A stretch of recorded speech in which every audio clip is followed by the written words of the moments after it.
Muy bien, el día de hoy, hermanos, vamos a continuar con el estudio de doctrinas. Lo hemos tenido un poquito interrumpido por diversas actividades en las últimas semanas. Y el día de hoy nos toca una doctrina en el libro que hemos estado llevando, que es el tema de la elección. Algunos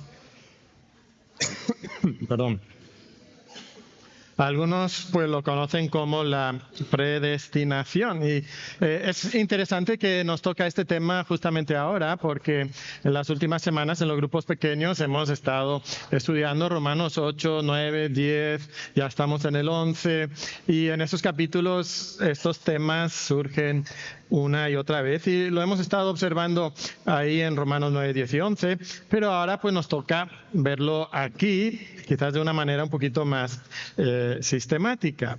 Ahora, lo que quiero comentar antes de iniciar es que este es un tema pues un tanto controversial y reconocer eso y reconocer que incluso entre nosotros hay diferencias de opiniones sobre este tema y está bien en cierto sentido, desde incluso antes de que se escribiera el Nuevo Testamento, estos temas se debatían. Lo debatían los rabinos en el tiempo intertestamental. Lo debatieron seguramente los romanos cuando recibieron la carta de Pablo en Roma.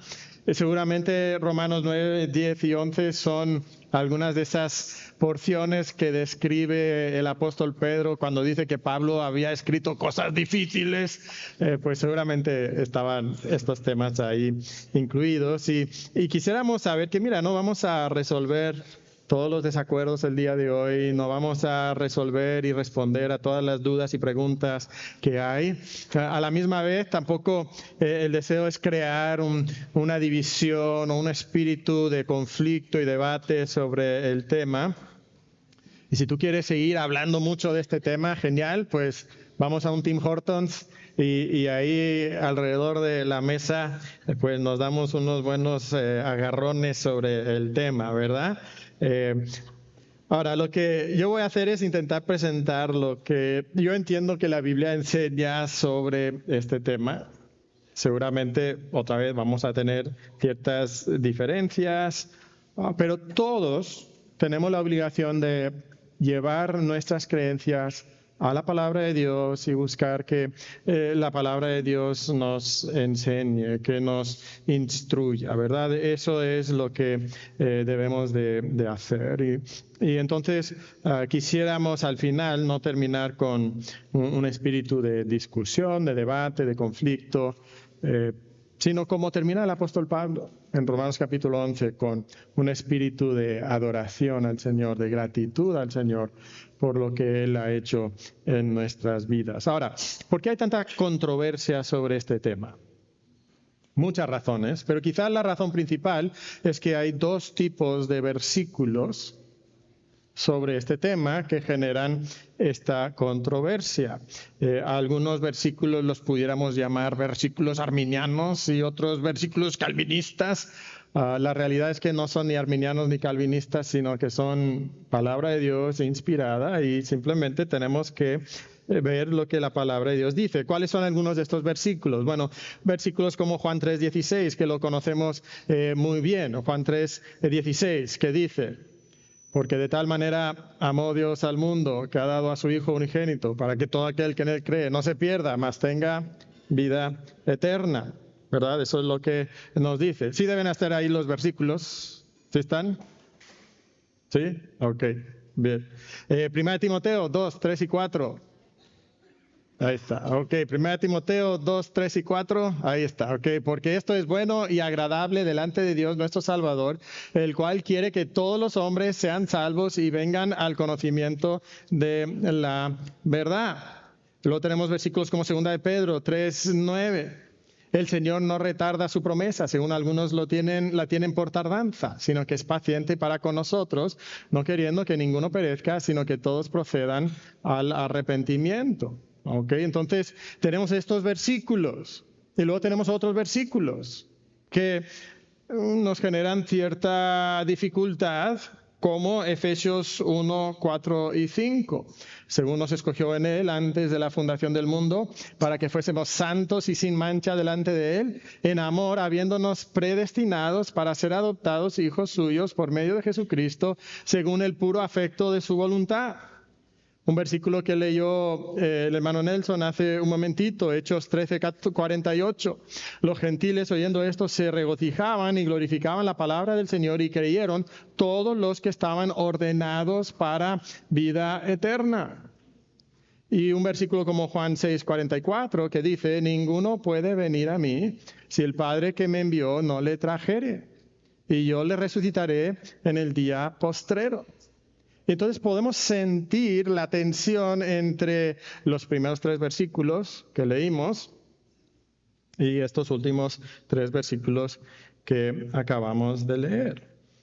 Además de este tema, un tema muy relacionado es el tema de la soberanía de Dios y la voluntad o la responsabilidad del hombre. O sea, ¿cómo vamos a entender y relacionar esos 2 puntos? ¿Ok? ¿Cómo debemos de responder? Pues una manera de responder que algunos tienen es simplemente ignorar los versículos que no le gustan. Yo quiero defender la libertad del hombre, entonces yo voy a ignorar los versículos que hablan de la soberanía de Dios. Otros, no, yo quiero defender la soberanía de Dios, y entonces yo voy a ignorar los versículos que hablan de la libertad del hombre. Otros lo que hacen es redefinir, y hablaremos de esto un poquito más adelante. Pero van a decir, bueno, es que decidir no es realmente decidir, o elegir no es realmente elegir. Y entonces esa tampoco es una respuesta correcta. Necesitamos encontrar la forma de armonizar, o sea, de creer tanto lo que dicen unos versículos como lo que dicen otros versículos. Y esto es complicado, y no va a haber respuestas sencillas sobre este tema. Pero vale la pena que nosotros podamos estudiar un poquito el tema, específicamente el tema de la elección. Hay mucho que vamos a decir y hay muchos versículos que vamos a leer, mucho más que pudiéramos decir, pero nos vamos a enfocar ahora mismo en el tema de la elección directamente. Y queremos primero mirar lo que la Biblia nos enseña, la enseñanza bíblica de la elección. ¿Qué es lo que la Biblia enseña acerca de la elección? ¿Qué es lo que la Biblia enseña acerca de la elección? Y para entender lo que la Biblia enseña acerca de la elección, hay 2 palabras que son importantes que debemos de considerar. Y es la primera palabra es la palabra eklektos. Eclectos, y hay palabras relacionadas con estas, pero todas relacionadas con la misma raíz verbal. Eclectos significa simplemente seleccionar, escoger o elegir. A veces, dependiendo de la forma de la palabra, habla de la persona elegida, puede hablar del acto de escoger, puede hablar del concepto de elección. A veces esta palabra se traduce elegidos, a veces escogidos, pero viene de la misma palabra. Una palabra muy relacionada con esta es la palabra griega proorizo. Normalmente no damos clases de griego aquí, ¿verdad? Pero en este tema sí nos ayuda a pensar en esta palabra. La palabra proorizo significa predestinar. Predestinar. Decidir algo, fijar algo antes de que suceda. Eso es lo que significa esta palabra. Y hay un pasaje muy interesante porque aparecen estas 2 palabras. Las 2 palabras aparecen en un solo versículo, o un solo pasaje, y es Efesios 1, 4 y 5. Que nos dicen así, ya lo leímos hace un momentito, pero noten aquí estas palabras. Según nos escogió en Él antes de la fundación del mundo, para que fuésemos santos y sin mancha delante de Él, en amor habiéndonos predestinado para ser adoptados hijos suyos por medio de Jesucristo, según el puro afecto de su voluntad. Y ahí están esas 2 palabras, nos escogió y nos predestinó. Ahí están. Hay otros pasajes donde aparece una palabra, aparece la otra palabra, pero aquí están estas 2 palabras en conjunto. Ahora, vamos a estudiar o leer muchos pasajes donde aparecen estas palabras para ver qué es lo que significan. ¿Qué es lo que la Biblia nos dice acerca de esta elección? Todos tenemos que reconocer que la Biblia habla de la elección. No importa cuál sea tu postura, la Biblia habla de la elección. ¿Cómo es esa elección? Bueno, en Efesios capítulo 1, versículo 4, que tenemos ahí en la pantalla, nos dice que esa elección sucedió antes de la fundación del mundo. Entonces, esta elección fue antes de la creación. Antes de la creación, Dios eligió, Dios predestinó. El acto de elección, eso es cuando sucedió en la obra y en la mente de Dios. ¿Qué más identificamos acerca de la elección? Bueno, en 2 Tesalonicenses 2:13 vamos a ver que es personal. La elección es personal. Mira lo que dice 2 Tesalonicenses 2:13. Dice, pero nosotros debemos dar siempre gracias a Dios respecto a vosotros. Está hablando a la iglesia, a estas personas, hermanos amados por el Señor, de que Dios os haya escogido. Otra vez está hablando a personas, que a ese grupo de personas, a esas personas, desde el principio para salvación, mediante la santificación por el Espíritu y la fe en la verdad. ¿Por qué es importante comentar que es personal? Es importante comentar que es personal porque algunos tienen la idea de que Dios escogió un grupo de personas. Pero creo que estos pasajes nos hablan de una elección personal. Hay otros pasajes que podemos ver, y si pueden regresar al versículo anterior un segundo, okay, noten ahí que nos dice que es para salvación. Es para salvación. Okay, lo ven ahí subrayado. Entonces, la elección es para salvación. Y esto es bueno comentarlo porque algunas personas tienen la idea de que la elección es para algo más. Bueno, vamos a ver que hay otros aspectos del para qué de la elección. Pero uno de los aspectos es que Dios nos salva para salvación, como dice ahí 2 Tesalonicenses 2:13. Okay, y también es algo que podemos ver en Hechos capítulo 13, versículo 48, donde nos dice que los gentiles oyendo esto se regocijaban y glorificaban la palabra del Señor y creyeron todos los que, noten esa última frase, estaban ordenados ¿para qué? Para vida eterna, para vida eterna. ¿Okay? Entonces, en este proceso de elección sabemos que la elección es para salvación. Incluye otros aspectos, como cuáles. Bueno, es para santificación también. Es para nuestra santificación. Nos dice en Efesios capítulo 1, versículo 4, nos dice que nos escogió en Él antes de la fundación del mundo para que fuésemos santos y sin mancha. Santos y sin mancha. Entonces, nuestra santificación. También en Romanos capítulo 8, versículo 29, nos dice que Él antes conoció, ¿okay? Porque a los que antes conoció, también los predestinó para que fuesen hechos conformes a la imagen de su Hijo. Es para conformarnos a la imagen de Jesucristo y eso lo podemos llamar la santificación. Y esa santificación nos va a llevar en el siguiente versículo a la glorificación. Recordaremos la secuencia que hay ahí. Pues antes los conoce, ¿okay? Y luego los llama y los justifica. Y luego nos dice que todo esto termina, versículo 30, y a los que predestinó, a estos también llamó, y a los que llamó, a estos también justificó, y a los que justificó, a estos también glorificó. Glorificó. Es curioso porque ahí tenemos los tres aspectos o las tres facetas de la salvación. Que la salvación pasada para muchos de nosotros ya fuimos salvos en el momento de ser justificados en el momento de nuestra conversión, estamos siendo salvos, es nuestra santificación y un día seremos finalmente libres del pecado en nuestra glorificación. Y la elección abarca los tres aspectos, todos los aspectos de nuestra salvación.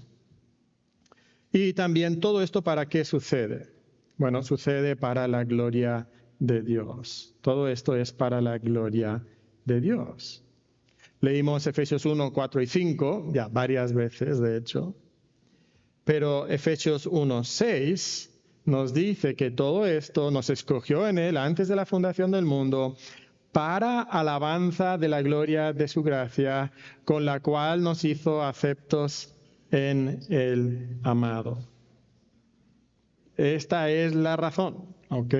Para traer gloria a su nombre. Y cuando hablamos entonces del concepto de la elección, tenemos que abarcar todas estas facetas, porque la Biblia incluye esto en todas estas facetas cuando hablamos de la elección.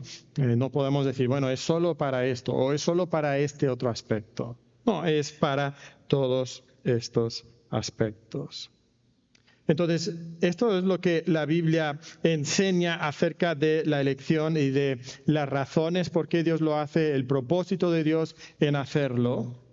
Pero veamos cuál es la base de la elección, o sea, qué es lo que motiva la elección de Dios.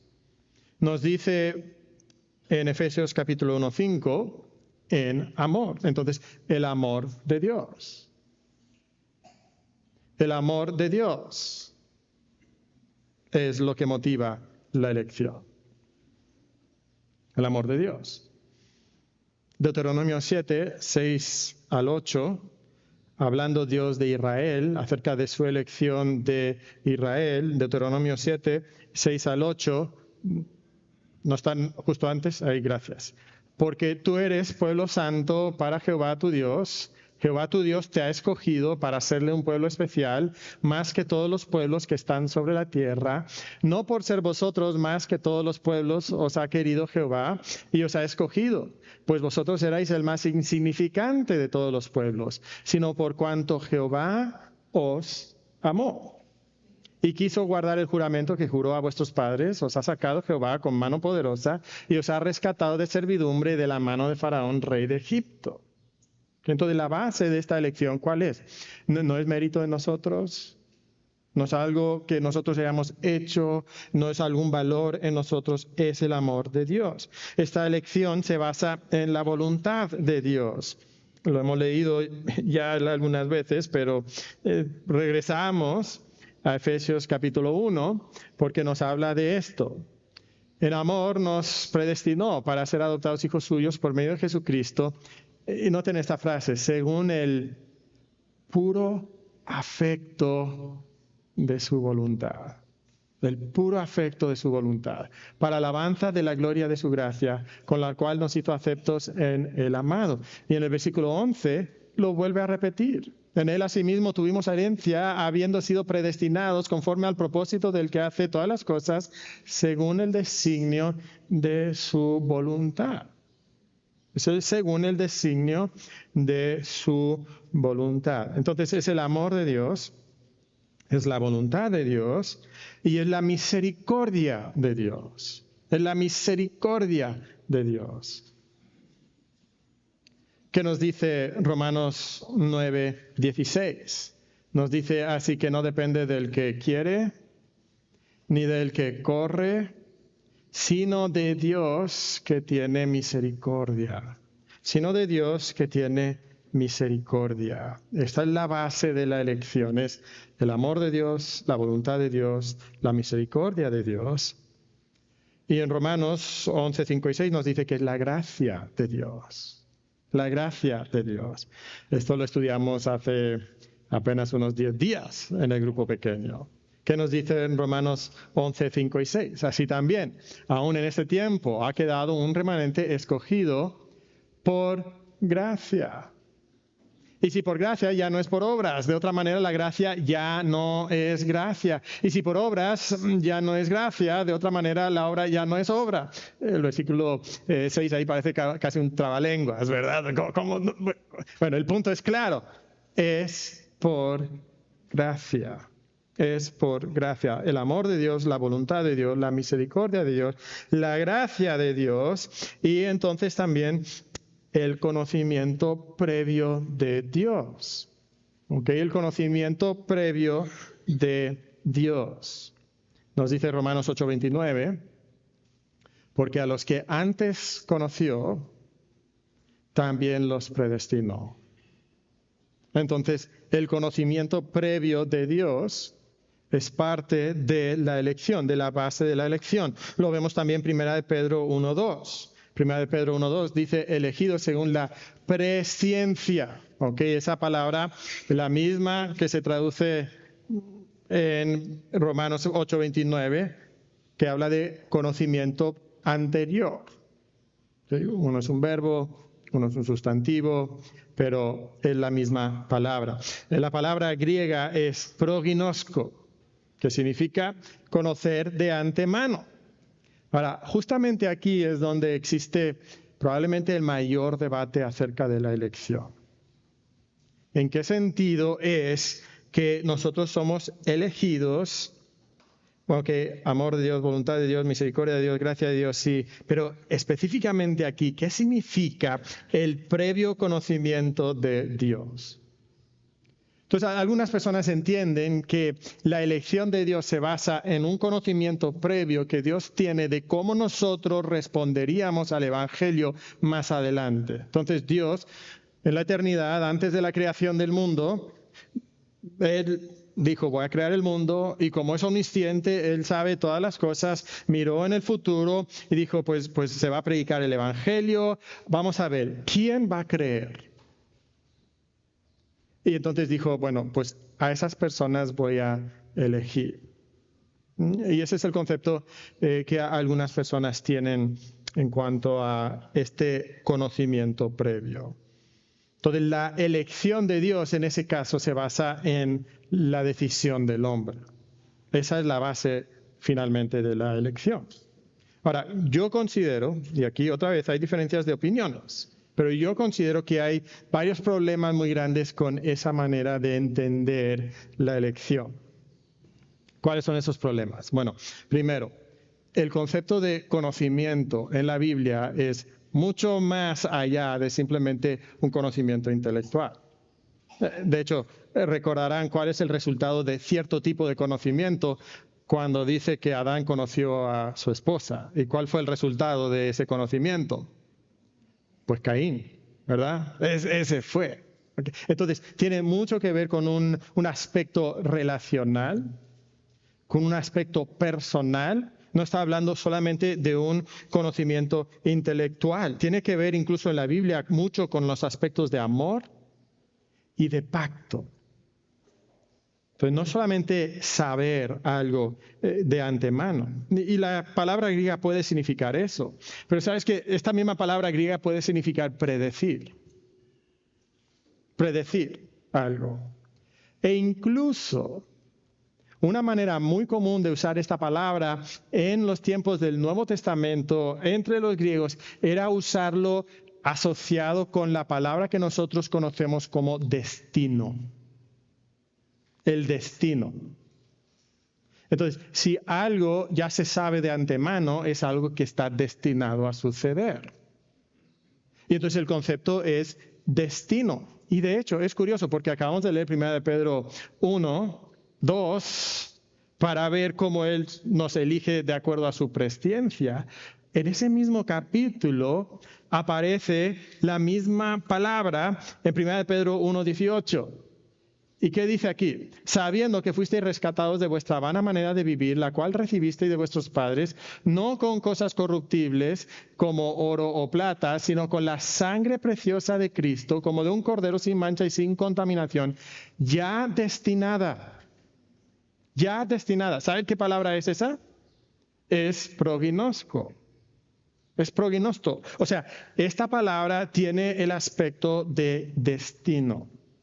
Entonces, no solamente conocimiento anticipado, sino el destino, que obviamente va muy de la mano con predestinar, muy de la mano con la elección de Dios. Ya destinado desde antes de la fundación del mundo. Obviamente aquí está hablando de Jesucristo. Y Jesucristo tuvo una obra que tenía que hacer y Dios no solamente sabía que esa obra se iba a hacer, sino que Él estaba decretando que esa obra se tenía que hacer. Y de hecho, notaremos que esta misma palabra aparece en Hechos 2:23. En Hechos 2:23 dice, a este entregado por el determinado consejo y anticipado conocimiento de Dios. Hablando otra vez del ministerio de Jesucristo, que dice que no solamente Dios lo sabía de antemano, sino ese conocimiento que Él tenía previamente de eso, va de la mano con palabras muy, muy fuertes como determinado consejo. La palabra determinado ahí es la palabra orizo. ¿Se acuerdan de predestinado? Era pro-orizo. Bueno, aquí está una forma de esa misma palabra, orizo. Este es un decreto. Ya Dios no solamente dijo, bueno, yo sé que esto va a pasar, que van a crucificar a Jesucristo. No, Dios determinó en su consejo que eso iba a suceder. Y estas mismas palabras entonces se relacionan con la elección, con nuestra elección. Y entonces cuando hablamos de que la elección es en base al conocimiento previo de Dios, tenemos que entender lo que esa palabra implicaba en su contexto tanto bíblico, tanto judío como griego. Y en los tres contextos vamos a observar que esta palabra no es solo saber algo de antemano, sino es algo mucho, mucho más enfático, que tiene que ver con la decisión de Dios. Ahora, si continuamos adelante, en Efesios 1:4 nos dice que la obra de Cristo es también la base de la elección. O sea, la elección es posible solamente por la obra de Cristo y en la obra de Cristo. Nos escogió en Él antes de la fundación del mundo, para que fuésemos santos y sin mancha delante de Él. Entonces, somos elegidos como en Cristo. Es parte de lo que nosotros tenemos en Cristo, en la obra de Cristo. Y algo que tenemos que entender entonces es que esta elección no es por mi bondad, no es por mi justicia, no es por mi fe, ni es por mi voluntad.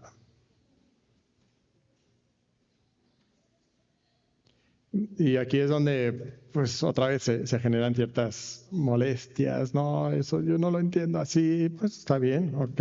Hay buenos hermanos que tienen opiniones diferentes sobre este tema, pero creo que este es el reflejo de lo que la Biblia enseña. Así lo entiendo yo, ok. Les doy un momento para anotar todas estas cosas. Y ahorita leemos los pasajes que tienen ahí, son varios pasajes.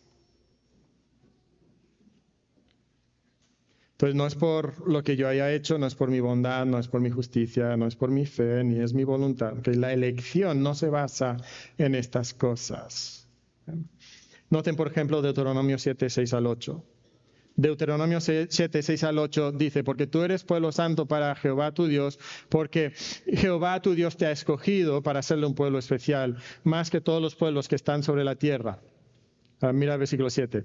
No por ser vosotros más que todos los pueblos os ha querido Jehová y os ha escogido, pues vosotros erais el más insignificante. ¿Qué es lo que Dios está diciendo? En ustedes no había valor alguno. No hubo nada que me hizo decir, tengo que escogerles a ustedes porque ustedes son mejores que todos los demás. No. De hecho, todo lo contrario. No había nada en ellos. Era lo más insignificante. Sino, como veíamos antes, por cuanto Jehová os amó. que se basa en el amor de Dios. Mira lo que dicen los versículos 9, 4 al 7, Deuteronomio 9, 4 al 7. No pienses en tu corazón cuando Jehová tu Dios los haya echado delante de ti, diciendo, por mi justicia me ha traído Jehová a poseer esta tierra. Pues por la impiedad de estas naciones Jehová los arroja de delante de ti. No por tu justicia ni por la rectitud de tu corazón entras a poseer la tierra de ellos, sino por la impiedad de estas naciones que Jehová tu Dios las arroja de delante de ti. Y para confirmar la palabra que Jehová juró a tus padres, Abraham, Isaac y Jacob, por tanto sabe que no es por tu justicia que Jehová tu Dios te da esta buena tierra para tomarla, porque pueblo duro de cerviz eres tú. Acuérdate, no olvides que has provocado la ira de Jehová tu Dios en el desierto, desde el día que saliste de la tierra de Egipto hasta que entrasteis en este lugar, habéis sido rebeldes a Jehová. Entonces, la elección de Dios no es porque, había algo en ellos, algo bueno, alguna justicia. E incluso, mira lo que dicen los versículos 23 y 24 de ese mismo capítulo. Y cuando Jehová os envió desde Cades Barnea diciendo, subid y poseed la tierra que yo os he dado, también fuisteis rebeldes al mandato de Jehová vuestro Dios y no le creísteis, ni obedecisteis a su voz. Rebeldes habéis sido a Jehová desde el día que yo os conozco. ¿Okay? Entonces, ¿por qué es este pasaje tan interesante? Porque algunos creen que la elección se basa en la fe de las personas, su obediencia, su respuesta al Evangelio. Bueno, aquí Dios habla de la elección de Israel y dice que la elección de Israel no era por ninguna de esas razones. Y dices, bueno, pero eso es Israel, nosotros somos otra cosa. Bueno, el problema es que Pablo usa la elección de Israel para hacernos entender nuestra elección en el Nuevo Testamento. De hecho, ahí en Romanos capítulo 9, versículo 11, nos dice, pues no habían aún nacido, ni habían hecho aún ni bien ni mal. Entonces la elección no se basa en el bien que nosotros pudiéramos hacer, incluyendo creer nosotros. No se basa en nada de eso, sino se basa en la elección de Dios, para que el propósito de Dios conforme a la elección permaneciese, no por las obras, sino por el que llama. ¿Okay? Esta es la obra de Dios y solamente la obra de Dios. Filipenses 1:29. Un versículo interesante, dice, porque a vosotros os es concedido a causa de Cristo, no solo que creáis en Él, sino también que padezcáis por Él. Esta palabra es interesante, la palabra conceder. ¿Saben cuál es la palabra gracia en griego? Es la palabra charis. ¿Sabes cuál es este verbo? Charizomai. O sea, este verbo significa dar por gracia. Entonces, Dios nos dio por gracia, ¿qué? Creer en Él. O sea, la fe viene de la gracia de Dios. La fe viene de la gracia de Dios. A tal grado que mira lo que dice Juan 15:16. No me elegisteis vosotros a mí, sino que yo os elegí a vosotros. Y os he puesto para que vayáis y llevéis fruto, y vuestro fruto permanezca, para que todo lo que pidierais al Padre en mi nombre, Él os lo dé. Esta es una selección divina que no se basa en nosotros ni en nuestra elección de Él, se basa en su elección de nosotros. O sea, Dios no me elige porque yo le elegí a Él. No, yo le elijo a Dios porque Él me eligió a mí. Ese es el orden en el que esto funciona. Entonces, una definición de la elección, y esto viene de nuestro libro en el que nos estamos basando, en la página 88 de las doctrinas de Wayne Grudem, el librito chiquito, dice que la elección es un acto de Dios antes de la creación, en la cual escoge a algunos, para que sean salvados, no debido a algún mérito alcanzado por ellos, sino solo debido a su soberana buena voluntad. Entonces sé que algunas personas van a decir, no, eso es imposible. No, está bien, está bien. Yo sí entiendo que esto resume de manera adecuada lo que la Biblia enseña acerca de la elección, que es un acto de Dios antes de la creación en la cual escoge a algunos para que sean salvos, no debido a algún mérito alcanzado por ellos, sino solo debido a su soberana y buena voluntad. Que esta es la obra de la elección. Y algunos dicen, pero hermano, ¿cómo puede eso ser así? Quizás un poquito más adelante hablaremos de esto. Estoy intentando terminar pronto para dar tiempo para preguntas. ¿Okay? Pero la elección tiene que suceder. ¿Por qué tiene que haber una elección de este tipo? Bueno, ¿cuál es la necesidad de la elección? Y la elección es necesaria por la pecaminosidad del hombre. Es necesaria por la pecaminosidad del hombre.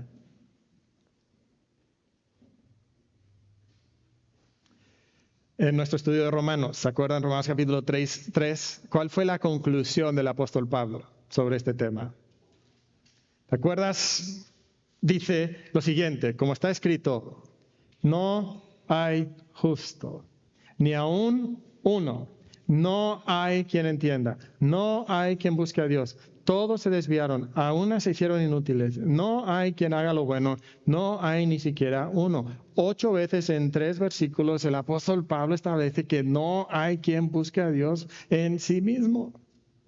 8 veces. O sea, Pablo no puede ser más enfático. Y además tenemos los 3 capítulos anteriores. ¿Y qué dicen los 3 capítulos anteriores? Que los gentiles, bárbaros, paganos, no han buscado a Dios.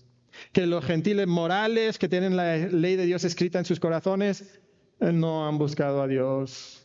Que los judíos que tenían la ley de Dios escrita y que se jactaban incluso de guardar la ley, de enseñar la ley, ni ellos tampoco habían buscado a Dios. Entonces la conclusión es contundente, es universal. Nadie busca a Dios. Nadie busca a Dios. Por eso necesitamos este acto de elección de Dios donde Él nos salva. ¿Por qué más necesitamos esto? Bueno, la ceguera y la sordera del hombre. La ceguera y la sordera del hombre. Este tema ha salido bastante en los últimos capítulos de Romanos, ¿verdad? Incluso otro término que pudiéramos conectar aquí, la palabra endurecer. Que Dios endureció. ¿Cuál es nuestra condición? Nuestra condición es que somos sordos, ciegos, mudos. ¿Qué nos dice 1 Corintios 2:14? Nos dice, porque el hombre natural no percibe las cosas que son del Espíritu de Dios, porque son para él locura. Y no las puede entender, porque se han de discernir espiritualmente.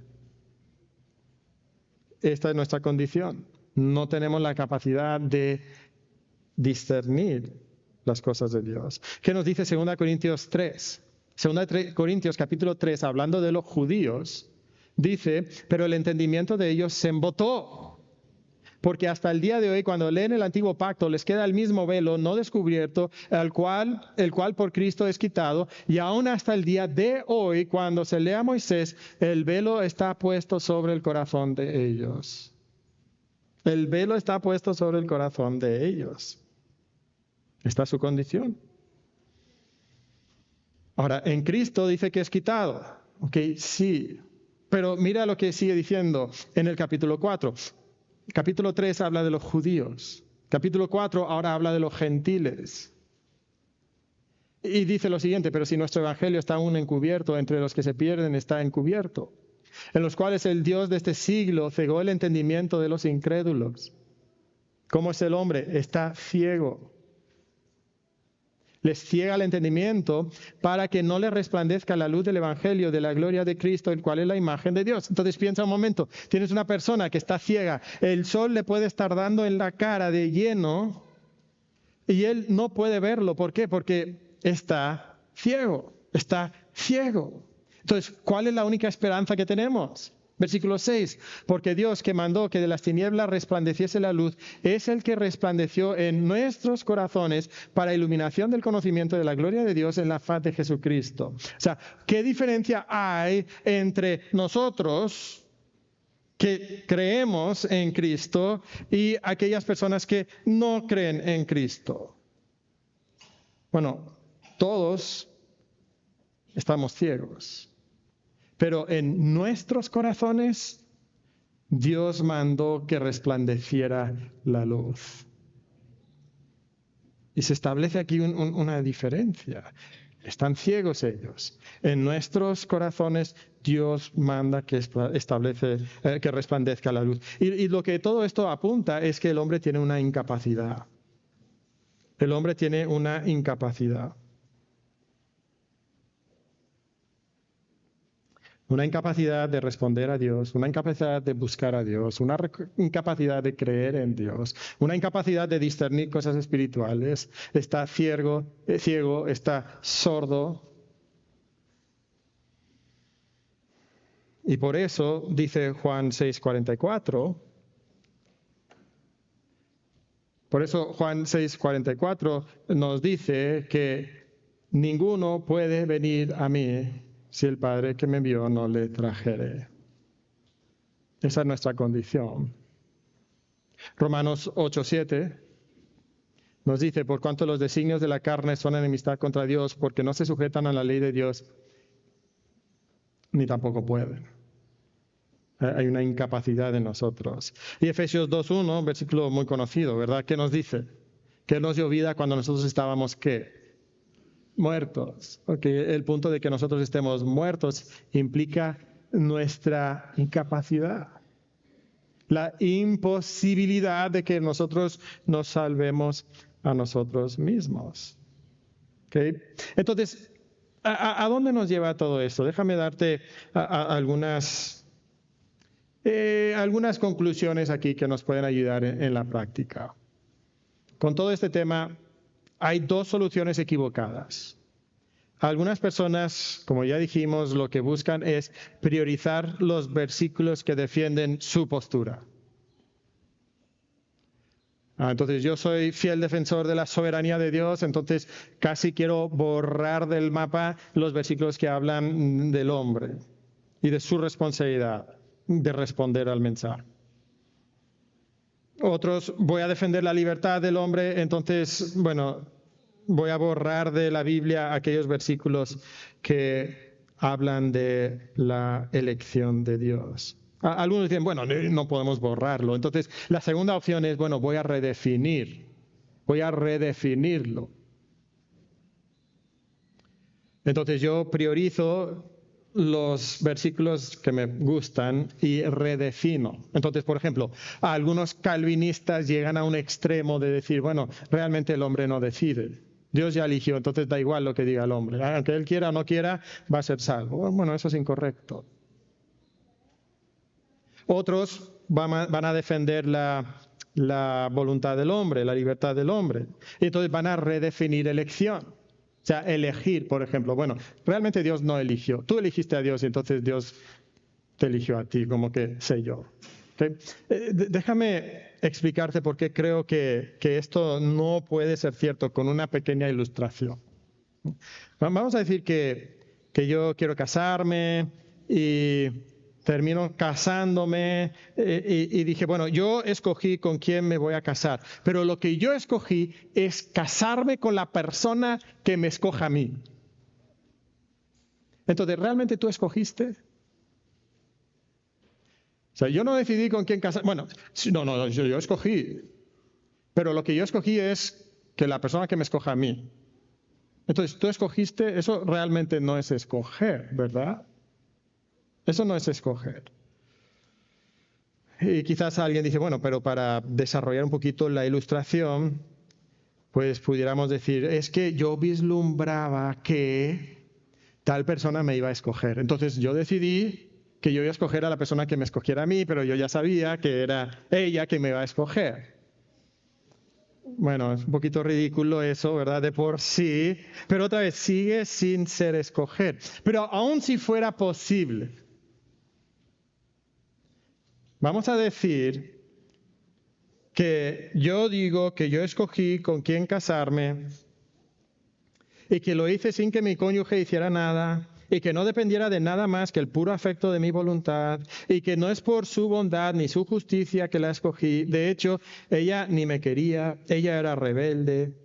Yo la escogí por gracia antes de que ella hiciera bien o mal. De hecho, mi decisión no dependía de que ella quisiera ni corriera, sino de mi propia misericordia.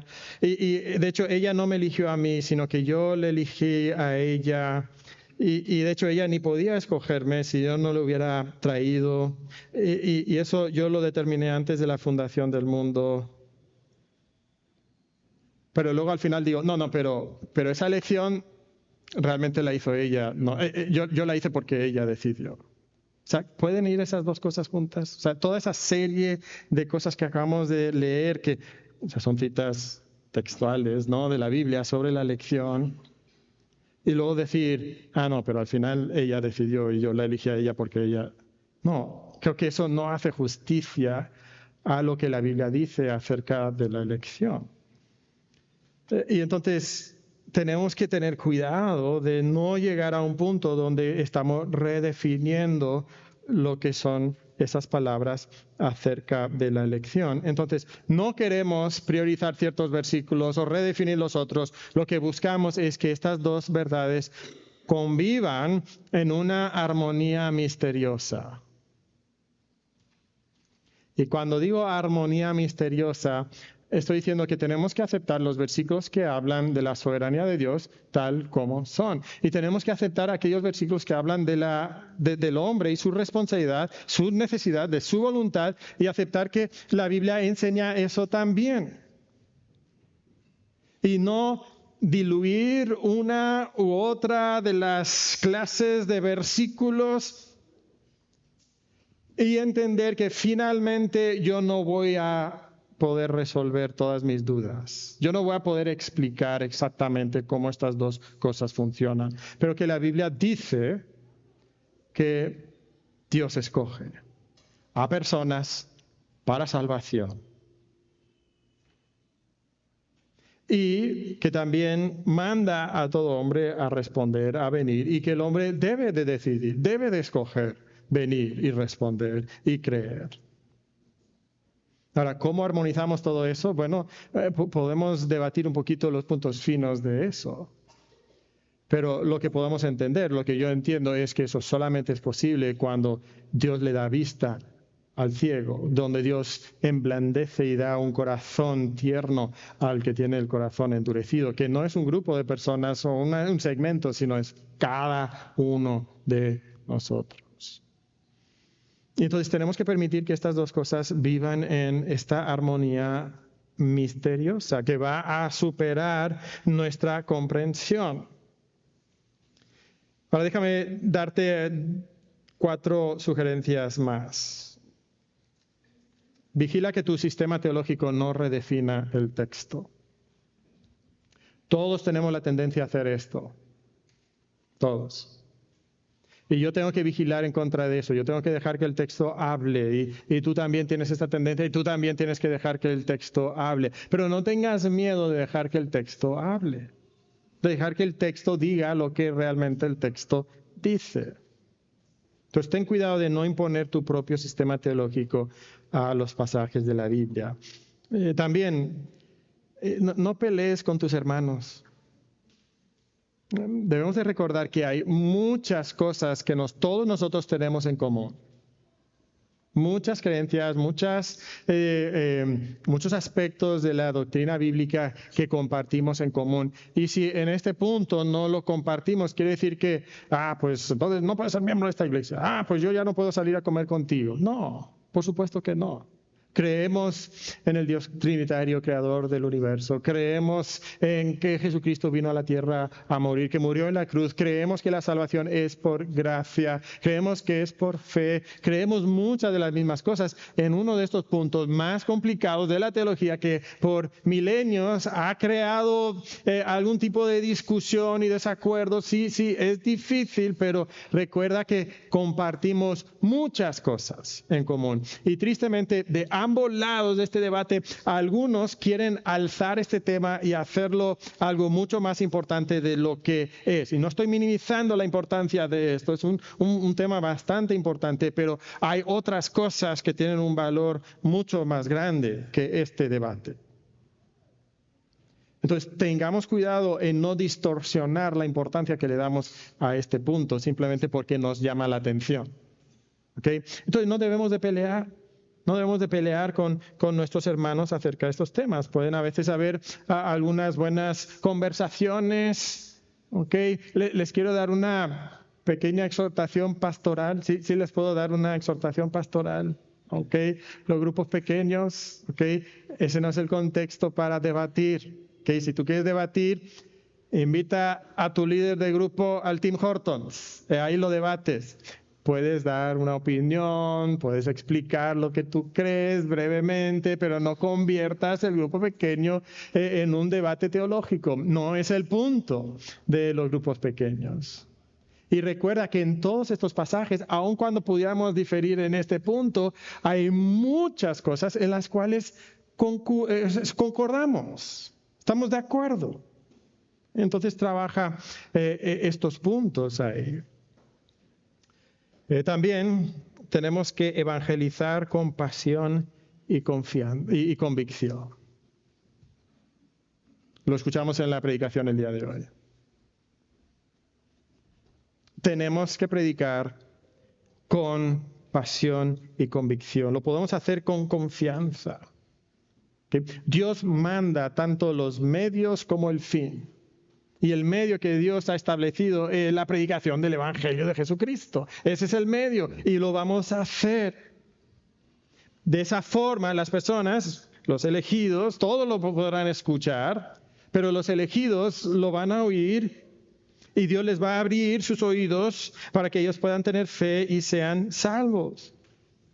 Y cuando nosotros predicamos el Evangelio de manera muy, muy sincera, podemos decir que Dios no desea que ninguno perezca. Dios no desea que tú perezcas.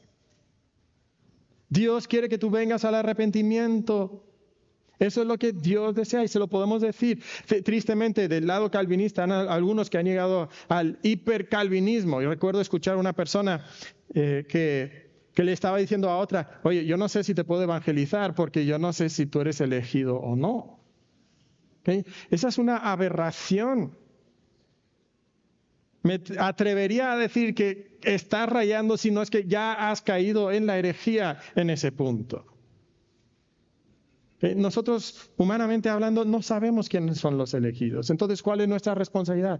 Ir y predicar el Evangelio a todas las criaturas. ¿Y cómo sabremos quiénes son los elegidos? ¿Sabes cómo? Como Pablo. En 1 Tesalonicenses, capítulo 1, versículos 4 y 5, esto lo pueden anotar, no está en la pantalla, lo pueden anotar. Pero Pablo dice, porque conocemos, hermanos amados de Dios, vuestra elección. Pues nuestro evangelio no llegó a vosotros en palabras solamente, sino también en poder, en el Espíritu Santo y en plena certidumbre. Entonces, ¿cómo sabes que una persona es elegida?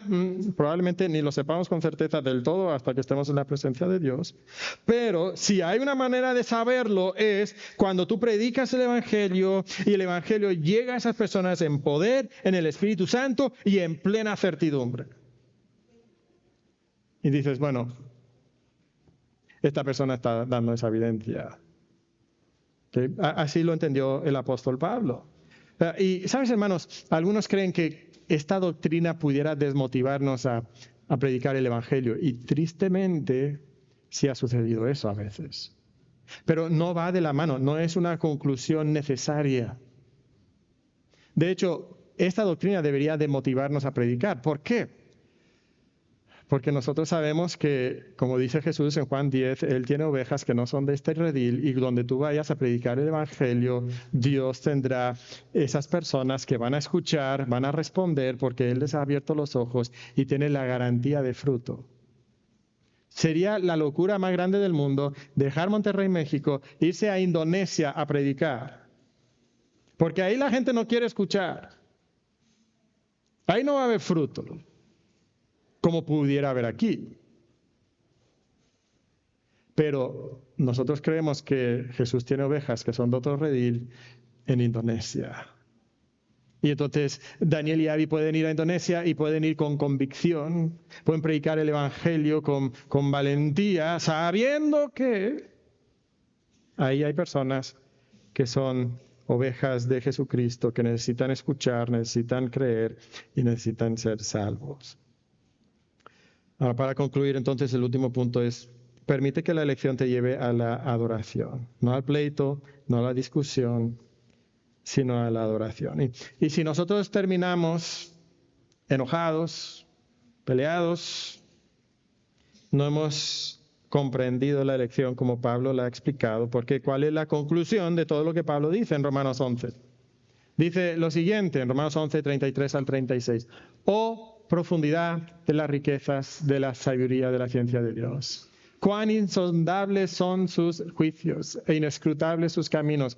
Porque ¿quién entendió la mente del Señor? ¿O quién fue su consejero? ¿O quién lo dio a él primero para que le fuese recompensado? Porque de él y por él y para él son todas las cosas. A él sea la gloria por los siglos. Amén. La conclusión de Pablo, después de escribir 3 capítulos acerca de la elección de Dios, es: ¿sabes qué? Esto es profundo, esto yo no lo puedo comprender. ¿Sabes qué? Esto, mira, es insondable. Yo no entiendo completamente la mente del Señor. Hay un misterio aquí. Pero ¿sabes lo que termino diciendo? ¡Wow! ¡Wow! Increíble. Increíble pensar que ningún ser humano buscaría a Dios por sí mismo. Pero en su misericordia, Dios ha salvado a algunos. Él ha salvado a los escogidos. ¿Quiénes son esos escogidos? Pues vamos a ver. Vamos a ver. ¿Cómo? Predicando el Evangelio y viendo cómo el Evangelio llega con poder y el Espíritu Santo y plena certidumbre a las personas. Y ver el fruto que esto produce, y no va a ser por nosotros, no va a ser porque ellos son tan inteligentes como para entender la palabra de Dios, no, va a ser todo para la gloria de Dios por la obra que Él ha realizado. Y es ahí donde nosotros deberíamos de llegar, si estamos pensando en este tema desde la perspectiva del apóstol Pablo y del Espíritu de Dios.